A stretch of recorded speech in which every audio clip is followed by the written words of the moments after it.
What is up, gents? Welcome back. Well, and ladies too, I guess, if y'all are here for some reason. I don't think girls watch this stuff. Anyways, here is my 2025 general purpose rifle slash go to war rifle slash shit hits the fan rifle slash whatever you guys call these things now. This is mine. I wanted to show this one off for a couple reasons. One, I haven't posted a gun thing in a long time, and I just realized. Two, all the other general purpose rifle content I'm seeing is like, it's all the same thing. It's all like, oh, here's my M-Lock with my LPVO and my Geisley trigger. And it's like, okay. Not that there's anything wrong with that gun. That's a great gun. It's just that, dude, I've seen a million of them. So I'm just like, well, look at something else. So here's something else. And it's like very drippy and throwback and cool. And I don't know, I just like this aesthetic a little bit more. But yeah, a couple of things. First, one, everything I'm about to show you on this thing is available. So if you want to try to clone this thing out or go find a part or whatever, as I'm filming this, everything is available. I checked. Two, I am not a video editor computer person. I'm just not. My brain doesn't do that. So I'm gonna try to figure out how to roll in some B-roll of like range stuff and some other things. I'm gonna give myself like an hour to figure that out. If I can't figure it out, then whatever. I'll make friends with somebody that knows how to do that stuff later. But yeah, technology and me, we're not buddies. Anyway, so let's go through this, I guess, tip to butt in typical gun tuber fashion, right? That's what all the cool kids do. Suppressor is a Griffin Armament A2S QD. And it's just a dedicated 5.56 can. It's a stainless steel, full auto rated, etc., etc. It's got some like flow through technology, gets the excess gas out the front, and then it attaches via this little lever here. It's a little latch that presses down onto just a standard A2 flash hider, which is really, really cool because you don't have to go get proprietary muzzle devices for this. It'll just pop on to the mil-spec stuff, which is really cool. Let me touch on that real quick. There's a super weird pin and weld situation going on because this is a 14.5. If you guys don't know, and I'm just going to tell you now because hopefully this will help somebody else because I didn't know this. If you take a 14.5-inch barrel and then you take your timing shim and whatever, and you take just a mil-spec regular A2 on there and you try to pin and weld that thing, it's not going to be 16 inches. It's like just shy. It's like 15.8. It's like right there. So I had to, because this won't attach to like an extended A2, it has to be a regular A2. So I had to freaking take a crush washer and then a thread spacer and then a shim to get it to be, it's like 16.1 now. But anyway, I'm not going to take the suppressor off and show you just because, number one, I have to re-zero this thing again because it's got some point of impact shift when you take it off and put it back on. But then two, I guess there's some kind of YouTube rule where they burn your house down if you take a suppressor off on the internet or something. I don't know. So anyways, just so you guys are aware, there's a pin and weld situation going on under there, and it's so stupid to try to do it with a standard A2. It's an actual nightmare. And I will not do it again. And I don't recommend you guys do it either. So if you guys are going to try to do something similar to this, just do a 14.7-inch barrel and then you won't have that problem. So anyways, that's that. Okay, the barrel is a 14.5. Like I said, this is a Colt SOCOM profile. It's chrome lined, and it's got the you can kind of see it through the little handguard holes, but it's got like these square little cutout thingies on the side. That's how you know it's the SOCOM profile. Anyway, amazing barrel, superbly accurate. It can withstand very heavy volumes of fires. The heat dissipation is really good. It's gassed very well.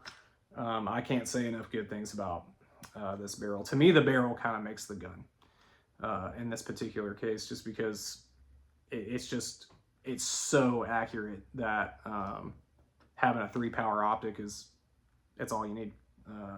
It's very confidently making 500-yard shots with this, like easy, like quick ones. So excellent barrel. If you guys are looking for like a general purpose rifle barrel, Colt 14.5, man, it's really hard to beat. Not that there aren't other great barrels out there. Actually, that's the one thing we have in the AR world, is we have an abundance of very, very nice barrels, which is a good problem to have. But I can't recommend this Colt one enough. It's really, really nice. The rail is a Knights MRE free float rail, and it's an older design. This kind of predates like the Riz 2 and all that kind of stuff.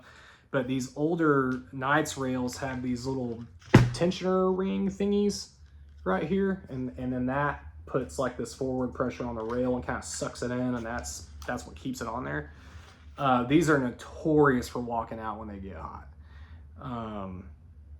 A lot of dudes would like wrap 100-mile-an-hour tape around these to be able to just like regularly crank on it. I knew that going in, so when I put this together, I just put all kinds of thread locker on here, and then took my strap wrench and just torqued the ever living daylights out of this thing. I mean, I'm not even certain it's gonna come off. I mean, maybe it will if I, pound enough beers and sit there with a heat gun for 10 hours, but I'll cross that bridge when I get there, when I need to replace the barrel. But yeah, I knew that going in, so I went overboard on making sure it wasn't gonna walk out, and I haven't had an issue, so it seems like it's working. The laser's retaining 0, which is the whole point of that. So, so I'm pleased with it not walking out like they notoriously do. I have just some standard. This is a GG&G brand grip. It kind of looks like the Knights one, but it's not. They're like $30 on Primary Arms. Just some standard rail covers. I got an old 600 Surefire light. I've had this one a long time. It's been on many different guns. It's on here now. And I just have the tape switch, like it runs around here, and it's just taped right here on the side, kind of where that rail cover is. It's on top of that. I've got it taped, and then there's some super glue underneath it. And then when I'm C-clamping this thing, kind of a C-clamp, not really, but whatever you want to call this, it's easy to get up here and hit the pec, so I don't have to run a separate button or anything. It's pretty seamless. The pec is a PEC 2 reproduction from Somo Gear. This is not a real one. I tried to find a real one, but I don't know, it's like they were shipping from forever away, or they needed like repairs and stuff. I'm like, man, I'm not doing all that. So I got this Somo Gear one just to try it, and it's awesome. It was easy to zero. It has retained 0, and the laser's really strong on it. So I think even if I did find a PEC 2, like a real one, I don't even know if I'd buy it, because this one's whatever, works just fine. The upper receiver itself is a C7 style from H&R. I don't even know if they call it C7, but that's what it is. It's an H&R stripped upper, and I got it off PSA. I don't know. It's in spec, so it's an upper. Got a BCM bolt carrier in here. You can maybe see that. I don't know. This gun's really dirty. You probably can't see it. And then a Radian something or other charging handle. Yeah, Raptor charging handle. Helps with the gas coming back, through the receiver. Normally would get into your face. This gun just doesn't do it. I think it's a combination of everything, though. I don't think it's just the charging handle. The barrel itself is gassed properly, and then the suppressor has some flow through, and then the buffer is a Geisley Super 42 buffer system. So I think just the combination of all of those things, you're not going to get any gas in the face with this gun. It's It's just not gassy, which on a suppressed carbine length system is unheard of. But yeah, it's just not gassy, which is really, really cool. The optic is a primary arms 3X prism, and then it's mounted directly into the carry handle with an ACOG screw. I don't know if that's the right nomenclature. It's probably not. But if you go on primary arms and type in ACOG screw, they're like $6. That's exactly what it is. You can take a standard ACOG and do the same thing. But the primary arms, at least the prism scopes, I don't know if the other ones are this way, but the prism scopes, they use an ACOG style like mount. So you just take the factory mount off and then just pop this into the carry handle and run the screw in there and good to go. It works really, really well. This is a great optic. It's really good. The clarity's amazing. It's got really good eye relief. It's got a really, really generous eye box. And the reticle's really cool. So you're getting the standard like ACSS, like bullet drop compensator, but then it's got a 68 MOA ring around the outside, kind of like how an EOTech has. So you can do like CQB stuff with it. And it's, the reticle is called that. It's called like M2 CQB or something or other. But anyway, really awesome optic. It's lightweight. I just like prisms. I can make a whole video on why prisms are superior to everything. But yeah, really, really good option for this whole setup. The lower is a Franklin Armory complete lower. And I got that off PSA as well, actually, because they were having like a sale on them. So this one already has the binary trigger in it, so it's got that third position. I'll show you guys real quick. So the single stage on this is not good. I'll see if I can demonstrate it, which I get it, you're not buying a binary trigger for the single stage, but just bear with me here.